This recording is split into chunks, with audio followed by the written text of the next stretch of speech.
vraiment pas loin d'ici. Vous connaissez peut-être Pascal Morabito, le célèbre joaillier parisien. Eh bien lui, il s'est acheté une île juste en face de Marseille. C'est un rêve d'enfant où nous vous invitons à visiter un endroit complètement hors du temps, irréel presque.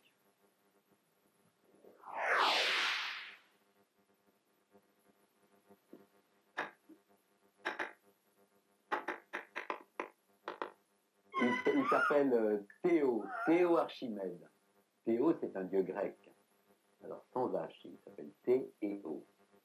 C'est aussi la fin de Morabito quand on épelle mon nom, M-O-R-A-B-I, Théo. Théo. Et puis Archimède.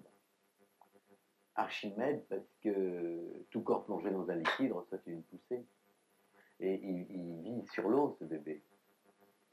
Dans son ancien cabanon de pêcheur du Vallon des Auves, Pascal Morabito, joaillier, sculpteur et maroquinier, a 2 raisons d'être heureux.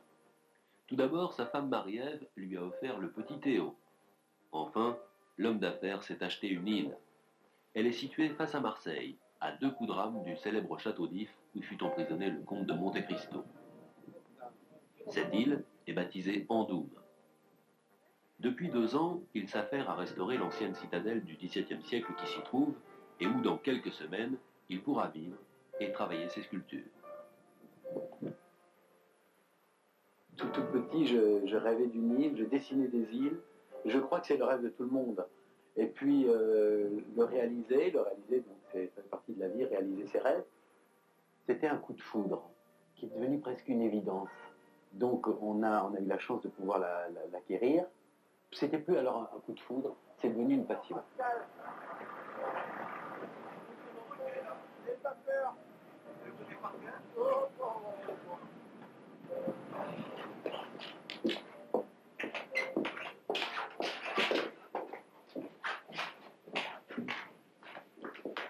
Voilà les travaux.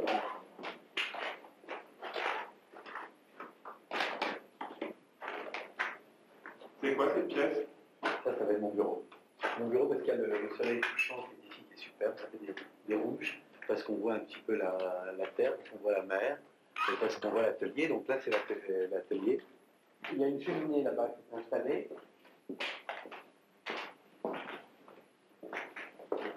Une cheminée. Là, il y aura les cuisines, 2 chambres, et puis ces visions sur la mer. On va reprendre par là. Dans cette citadelle de rêve, Pascal Morabito a d'ores et déjà aménagé une pièce magique. Là, il y a une jolie vision. Alors qu'est-ce que vous avez fait là? Et ici, donc, c'est une première petite suite dans laquelle on a une chambre et une vision sur la mer. Donc, on a vraiment la sensation de vivre comme sur un bateau, avec la différence, c'est qu'on ne bouge pas. Mais on peut subir des tempêtes fantastiques tout en étant stable. C'est l'avantage d'une île. Mais on a aussi l'avantage du bateau, c'est de vivre intensément la mer en direct.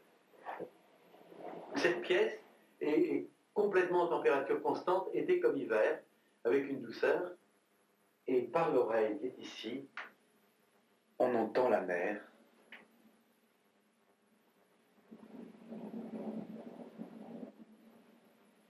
On arrive à être transposé complètement dans un autre monde, dans une autre époque et peut-être même dans une autre millénaire. Les visions qu'on a de l'environnement sont les mêmes qu'il y a plusieurs milliers d'années. Et rien n'a changé. Alors, avec ces petits appareils, on arrive à être donc relié sans cordon ombilical. Hein. On capte. Et là, on est 5 sur 5, c'est parfait.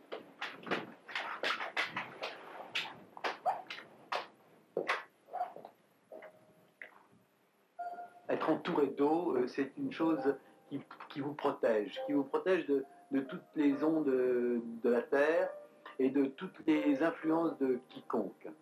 Vous êtes donc dans une situation de bien-être qui est différente, c'est-à-dire une protection à la fois naturelle et peut-être même spirituelle.